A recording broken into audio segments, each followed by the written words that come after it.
Namaskar. Is my audio clear? Am I visible to you all? Hello. Hello.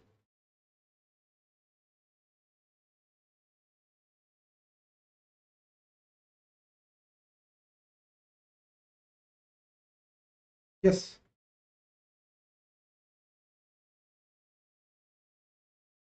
Friends, as part of the live class series on Unacademy Judiciary, today we will be discussing appointment of receivers under the Code of Civil Procedure 1908.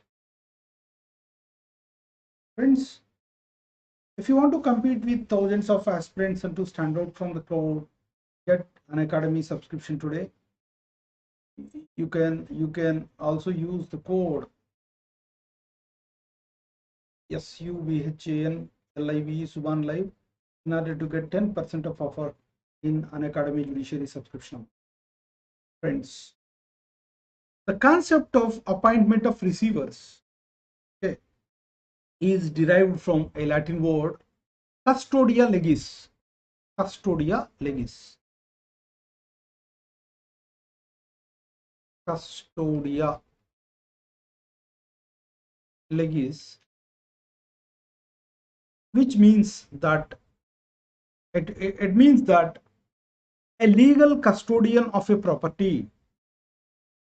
He is a legal custodian of a property, friends. Simply, he is the legal custodian of the property entrusted to him by a court. Okay.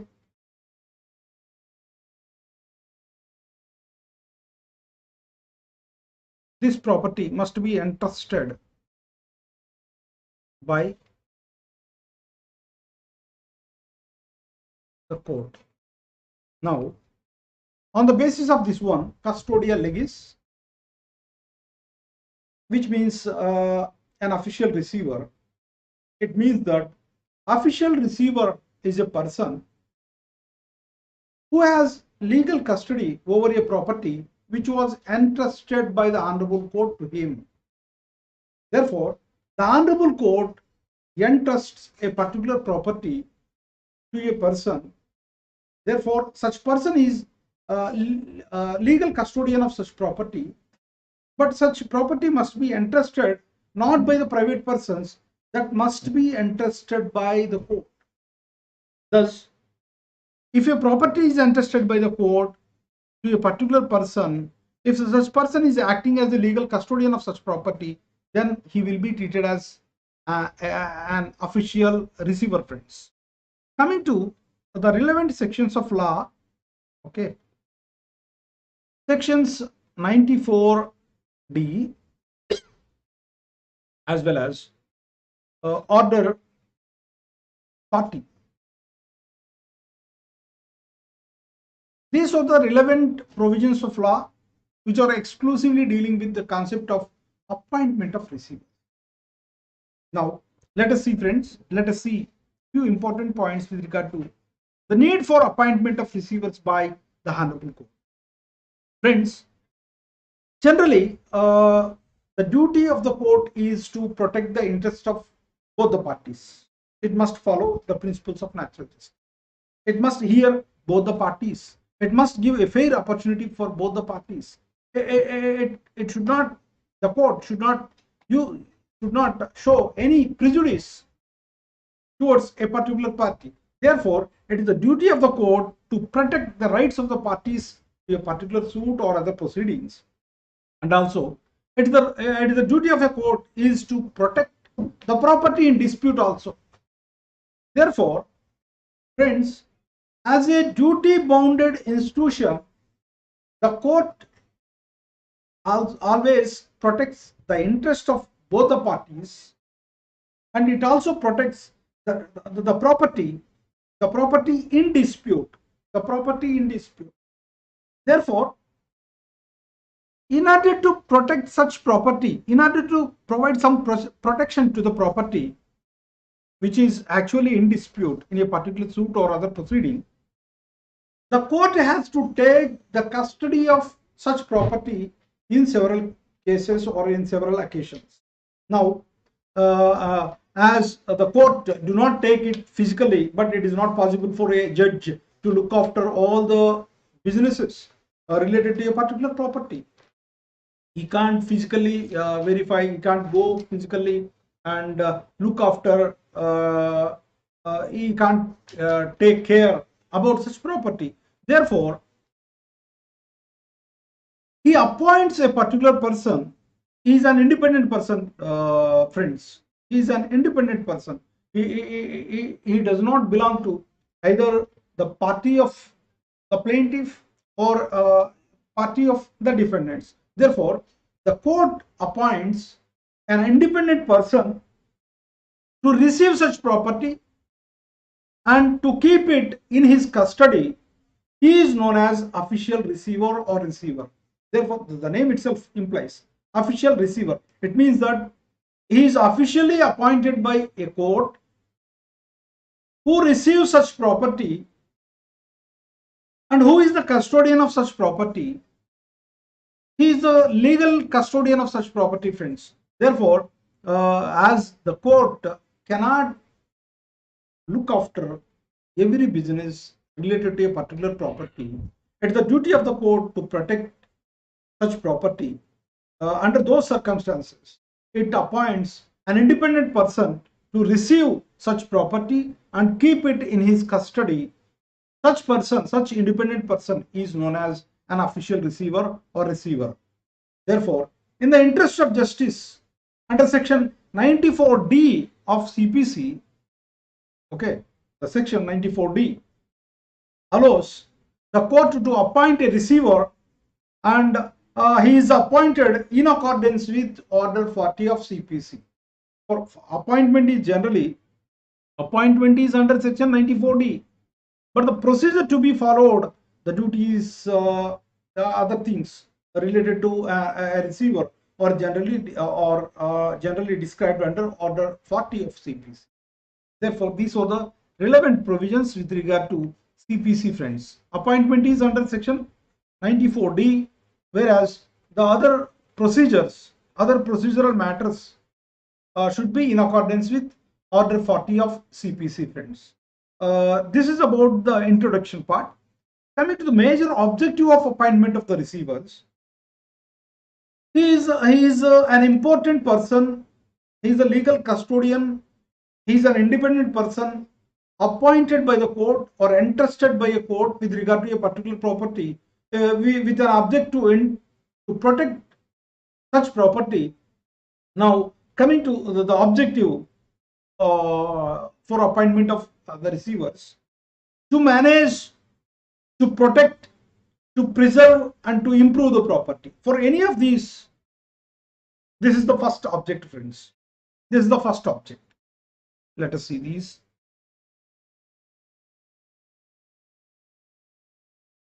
The first object is to manage the property which is entrusted by the honorable court to him, to protect such property, to preserve such property, and to improve such property.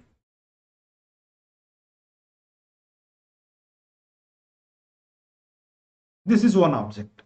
The second object is to collect or receive the rents or profits. Okay. To collect or receive the rents and profits.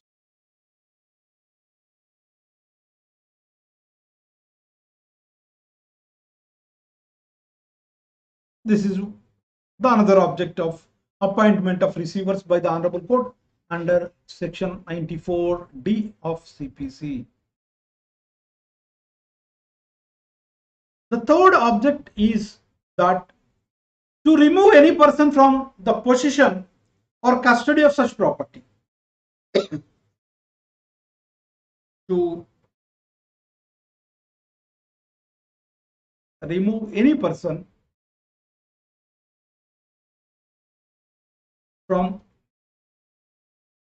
the possession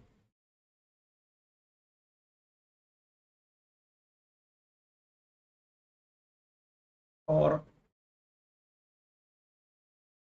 custody of such property.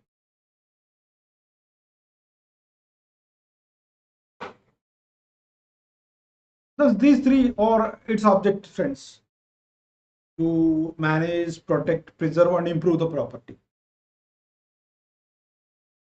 and to collect or receive the rents or profits, to collect the rents, to receive the profits pertaining to such property, or to remove any person from the possession of such property, to remove any person from the custody of such property. But these objects should be clearly mentioned by the code which entrusts a particular person as official receiver. Here, the independent person cannot do these functions without an order of the honorable court. Therefore, friends, therefore, these are the objects of appointment of receivers. These are the objects of appointment of receivers, friends. Now, let us see the concept of order 40 rule 1, friends. Order 40 rule 1. Order 40 rule 1. Okay. Order 40 rule 1.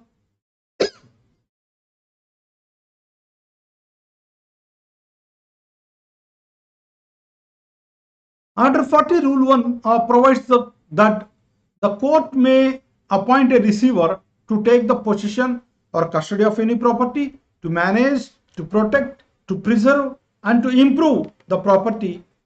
It may appoint him either before the decree or after the decree. Here the objectives are the same, friends.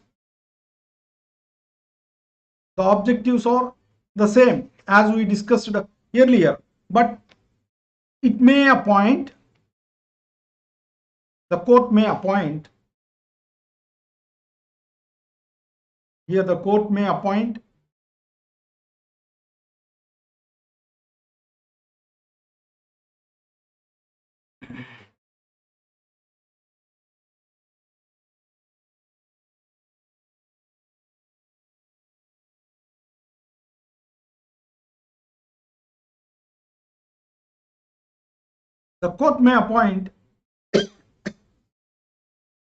a receiver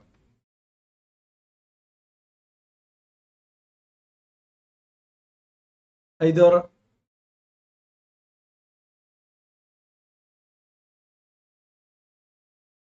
before or after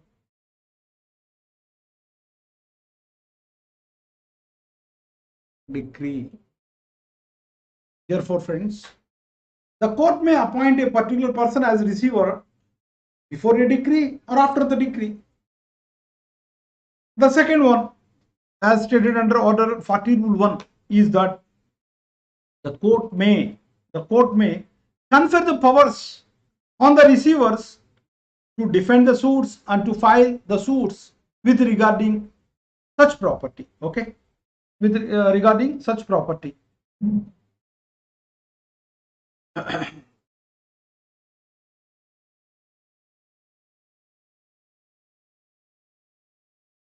Okay.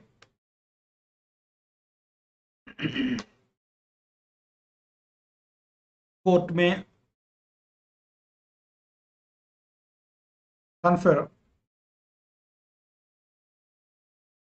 the powers on receivers to defend the suits, to defend the suits and to file suits also, and to file suits. Therefore, the receiver who was appointed by the court may, in order to protect, improve, manage, preserve such property and to dispossess a particular person from such property, the official receiver, the receiver may institute a suit against some other persons, or he may defend a particular suit for the interest of such property. It is another principle we need to remember with regard to appointment of receivers, friends. The court allows the official receiver to execute the documents. The court may allows the receiver to execute documents,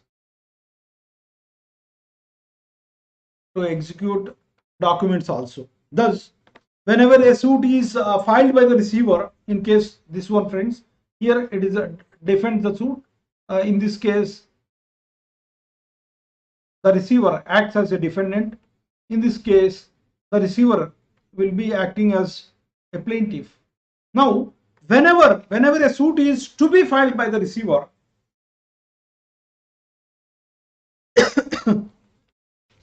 then at the time of computing of the period of limitation, friends, the provision of section 15 subsection 3 of Limitation Act shall be applied.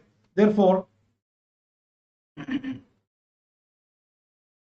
if you want to file any suit, then section 15(3) of Limitation Act 1963.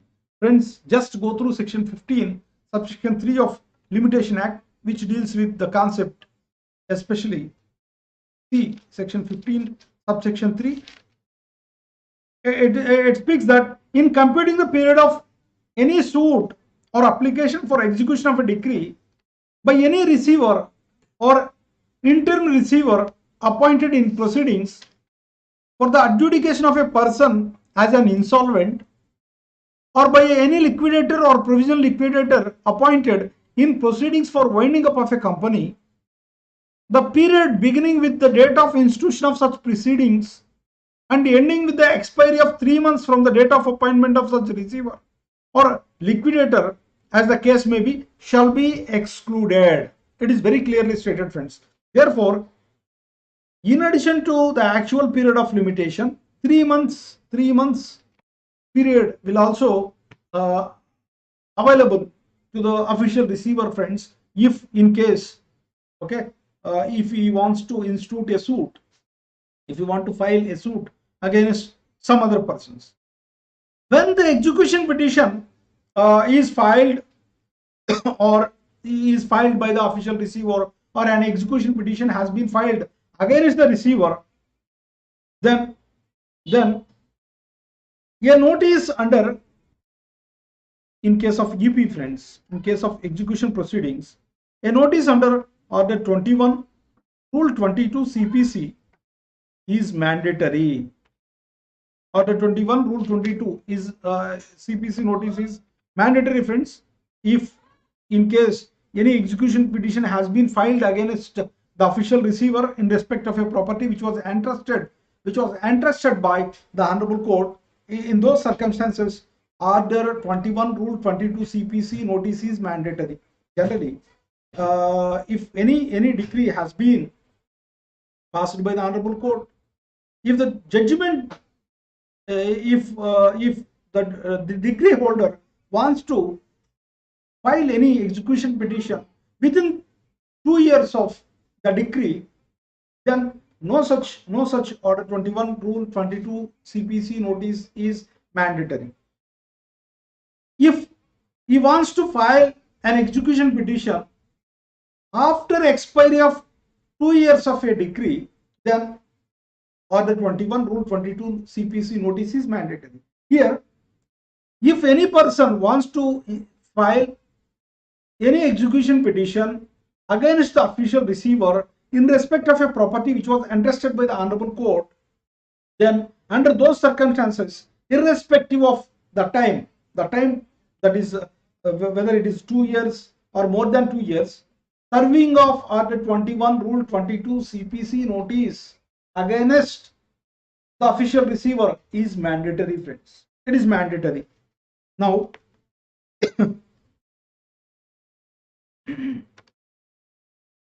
Thereafter, friends, let us see the duties and liabilities of the receiver. The duties and liabilities of the receiver. Order 40 Rule 3 speaks about the duties and liabilities of the receiver. Here, according to Order 40 Rule 3 of C.P.C, every person who is appointed as an official receiver shall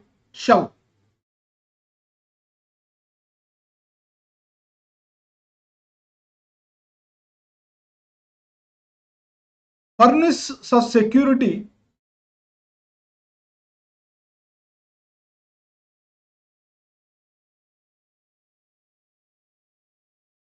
he shall furnish the security as the court directs, okay, and he shall submit his accounts to the court from time to time. Then the official receiver shall pay the amount due from as the court directs.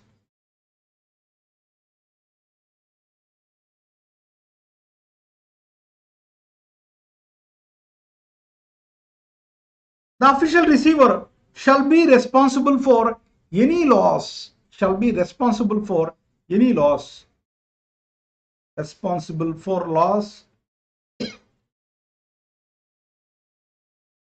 occasion to the property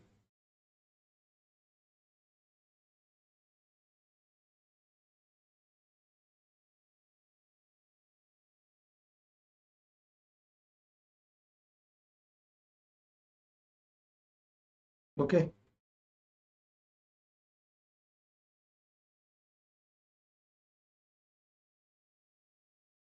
Occasion to the property by his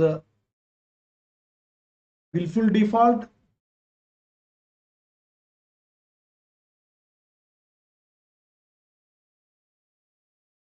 or gross negligence.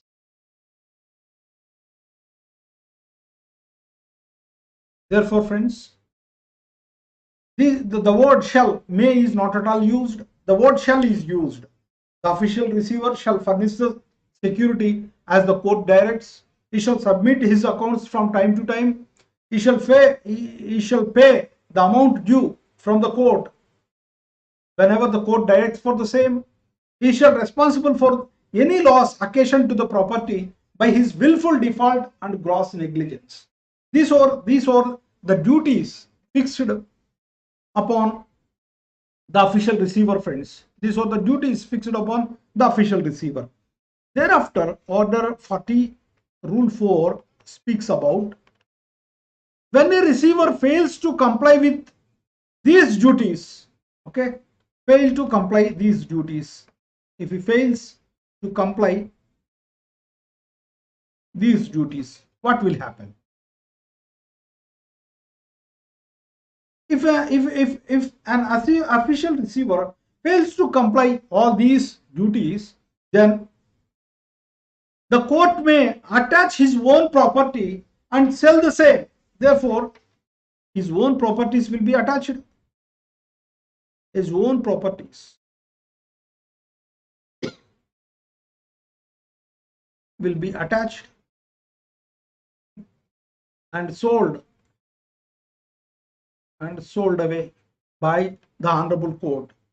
It may apply the sale proceeds to indemnify such loss also.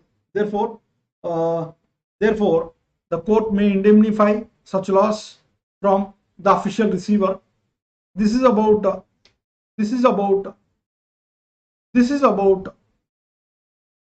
order 40 Rule 4, friends. Let us see Order 40 Rule 5. Order 40 Rule 5. Order 40 Rule 5 speaks about when the collector may be appointed as official receiver. Here, when the collector may be appointed as official receiver. Now, where the property is a land, Now the property must be a land. It must be a land. Then paying revenue to the government plus paying revenue to the government, paying revenue to the government, and or the revenue has been assigned or redeemed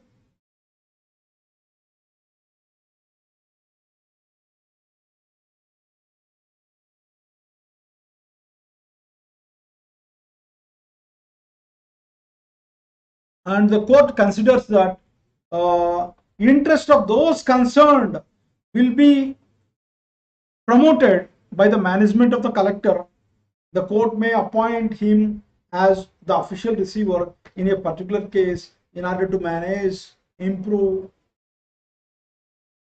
such property, in order to manage and improve such property, friends. Then the gazetted, if the collector is unable to perform these duties with his consent, with the consent of the collector, any gazetted officer of the revenue department may also be appointed as an official receiver in the place of the collector in order to protect the property if it is a land and paying revenue to the government, or revenue has been assigned or redeemed with regarding such property, friends. Thereafter, the next one, the foremost one, the next one, the cardinal principles to appoint an official receiver. Okay. The cardinal principles, friends. These are well discussed in Krishnaswamy Sethi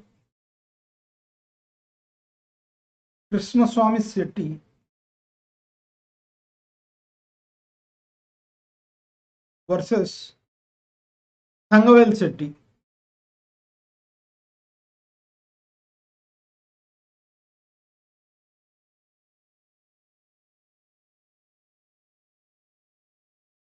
This was reported in All India Reporter 1955, Madras, page number 430, friends. Page number 430. In this case, okay, at the time of appointment of an official receiver, the court must see the 5 principles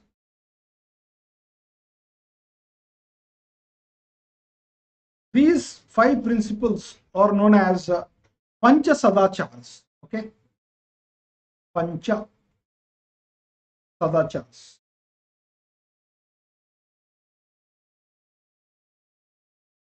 Krishnaswamy, K.S. Sethi versus Thangaveli Sethi. In this case, the Madras High Court has put up these 5 Sadachars or 5 principles while appointing an advocate while appointing an official receiver, friends. Then the first one, appointment of official receiver is purely discretion of the court. Therefore, this is the first principle. Appointment of receiver is purely discretion of the court. Okay.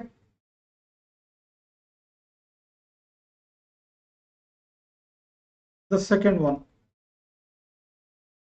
court shall not appoint the official receiver except upon the proof by the plaintiff that there is a prima facie and the plaintiff has an excellent change of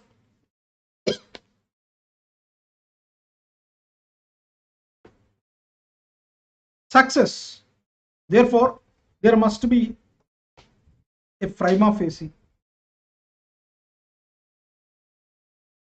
in favor of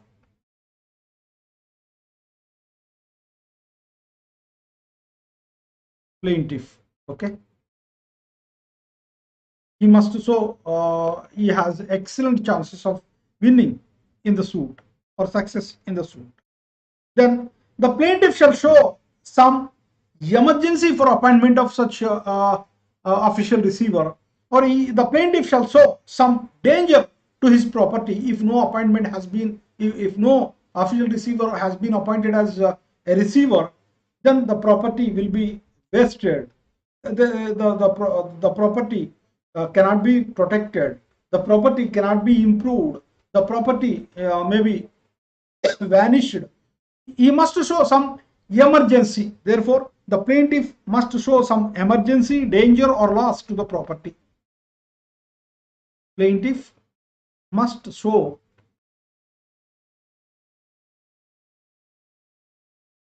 some emergency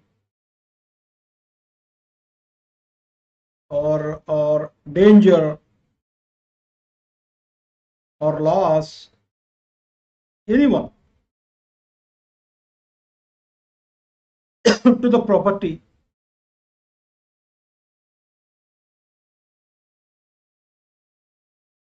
and he must clear about his rights. Therefore, he must show any of these. The fourth one is, when the property is in de facto possession of the defendant, then no order for appointment of official receiver shall be ordered by the honorable court. Therefore, if the defendant is the de facto possessor of the property, if the defendant is de facto possessor of the property, no appointment of a receiver. Okay, no receiver shall be appointed if the defendant is the de facto possessor of such property. If the property in dispute is in the possession of the defendant, then under those circumstances, the court shall not appoint any receiver. This is the fourth principle. The fifth principle is, plaintiff shall come to the court with clean hands. Plaintiff should not suppress any material particulars. He shall not suppress any facts. He must come before the court with clean hands, with clean evidence. Therefore, plaintiff shall come to the court with clean hands. With clean hands, friends. These are the cordial principles for appointment of receivers as per Krishnaswamy Chetty versus Thangavelu Chetty's case, friends. It is one of the landmark judgments with regard to appointment of receivers. Thus, friends, we have discussed these principles in today's class. Okay, the word official receiver is derived from the Latin word custodia legis, which means a legal custodian of a property which was entrusted to him by the honorable court. Friends, section 94D and order 40 of C.P.C are exclusively dealing with the concept of appointment of receivers. The major objective of appointment of the receivers is to manage the property, to protect the property, to preserve the property, and to improve the property. The next object is to collect the rents from the property, to receive the profits with relation to such property, friends. The third object is to remove any person from the possession of such property or from the custody of such property. These are the objects. By keeping these objects in the mind, under order 40 rule 1, the court may appoint a receiver either before a decree or after the decree also. Then the court may confer the powers on the receiver to defend a suit and to file a suit also. Therefore, a receiver can be acted as a defendant, and also he can act as a plaintiff. Friends, the court may allow the receiver to execute the documents. Then in case of order 21 rule 2, C.P.C notice is not necessary if any EP has been filed against the the official receiver. Then friends, according to Order 40 Rule 3, the court fixes certain duties on the receiver. The duties are: the official receiver shall furnish the security of such property. For instance, the court furnishes if the court appoints a particular independent person as a receiver to a particular property, there might be some chances for misuse of the same. Therefore, the court shall fix a duty upon the receiver to furnish the security, to furnish the security funds in case if any loss has been occurred to the property which was entrusted by the honorable court to him due to his willful default or gross negligence, then the amount furnished by the receiver as security can be forfeited by the honorable court. Then the second duty is that the official receiver shall submit his accounts from time to time. Okay, he must show the transparency or some responsibility. He must accountable for all the transactions with regarding the property. Therefore, he must submit the accounts from time to time. Then he must pay the amount due to the honorable court. He shall take the responsibility for loss occasioned to the property by his own default, willful default, or gross negligence, friends. According to Order 40 Rule 4, if the official receiver fails to comply any of these duties, then his own properties will be attached and sold, and sale proceedings will be initiated. Thereafter, friends, according to Order 40 Rule 5, a collector can also be appointed as official receiver if the property is a land and paying the revenue to the government, and the revenue has been assigned or redeemed.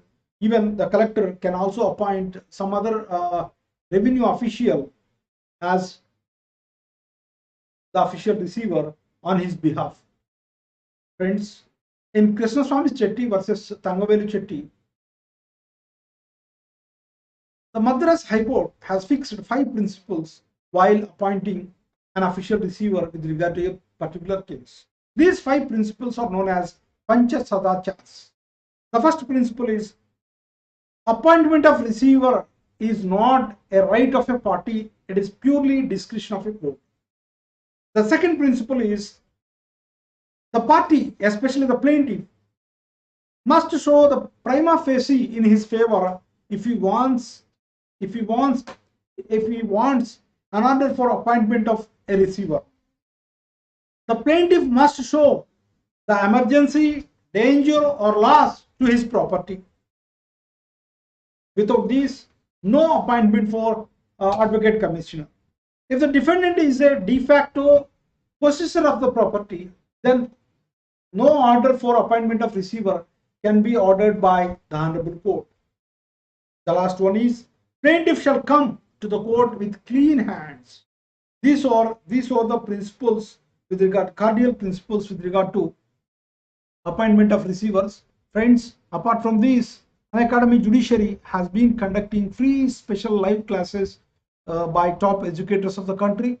These will cover Indian Contract Act, Civil Procedure Code, Criminal Procedure Code, Indian Evidence Act, Jurisprudence, Constitutional Law, C.P.C, Hindu law, local laws, Indian Penal Code, Indian Evidence Act, everything will be covered.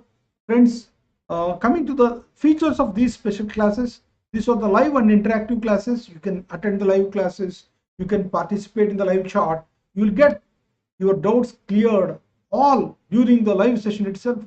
You can participate in the polls, you can respond for the polls for better understanding of a particular topic, you can raise the hand. Even the plus subscribers can directly talk with the educators, friends, can directly talk with the educators in the live session, and they can get their doubts resolved during the real time.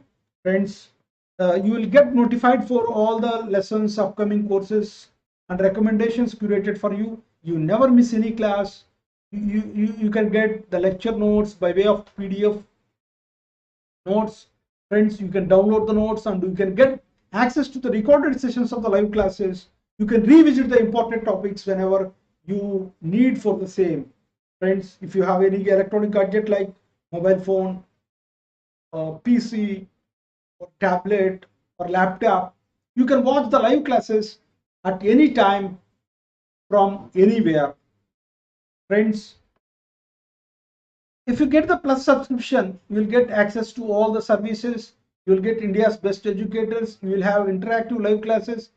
You can take the live tests. You can participate in the live quizzes. You will get the structured courses and PDF notes, friends. These are the benefits of Unacademy Judiciary. Friends, with the name of T20 mock test, Unacademy Judiciary has been conducting mock test on core subjects of judiciary, especially on IPC, CRPC, CPC, and Evidence Act.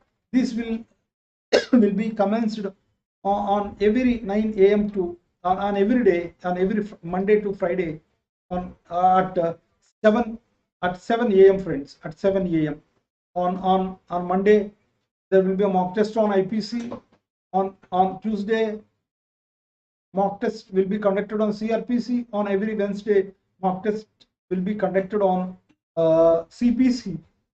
On every Thursday mock test will be conducted on Evidence Act. Friends, these are the timings for these mock tests. On every Friday there will be mixed bag series. All these subjects will be covered in those sessions. Friends, on the weekends, on Saturday and Sunday at 7 p.m. to 8 p.m.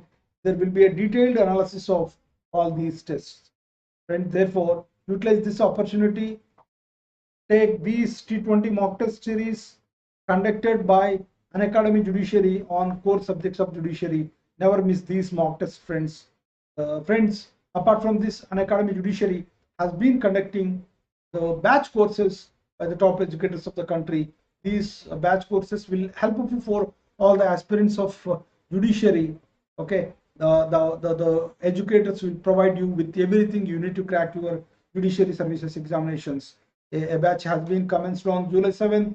Another batch has been started on September 8th, October 6th, October 13th, October 27th. Recently, in the month of November 3rd, a new batch has been started, and again, very new batch was started on 17th November, friends. Why are you waiting for, friends? Block your calendar now and get Unacademy Judiciary subscription today. Friends, with the name of Rapid Revision Series for the aspirants of Rajasthan Judiciary and Haryana Judiciary Services, Unacademy Judiciary, with the help of 3 educators, has started Rapid Revision Series from 18th October 2021 onwards. Friends, these are the pricing plans for plus subscription. The 1 month plan, 3 months, 6 months, 12 months, 18 months, and 24 months plans are available. These are the prices. These are the prices for various plans. Okay, you can see the difference, friends. You can see the difference. Okay, you can also use the code SUBHANLIVE SUBHANLIVE in order to get 10% of offer in the plus subscription amount. Friends, Unacademy Judiciary has started Unacademy Judiciary YouTube channel. Share these videos, like these videos, and subscribe Unacademy Judiciary. Friends, you can join Unacademy Telegram channel for more updates regarding new batches, new courses, upcoming classes, etc. Friends, my live classes are also available or are exclusively available on Unacademy Judiciary on every Tuesday and Thursday at 9 p.m. to 10 p.m. friends. 9 p.m. to 10 p.m. Therefore, why are you waiting for? Get Unacademy Judiciary subscription today. Friends, thank you very much. Stay tuned with Unacademy Judiciary. Subscribe Unacademy Judiciary channel. Like these videos, share these videos. Thank you very much. Thank you, friends.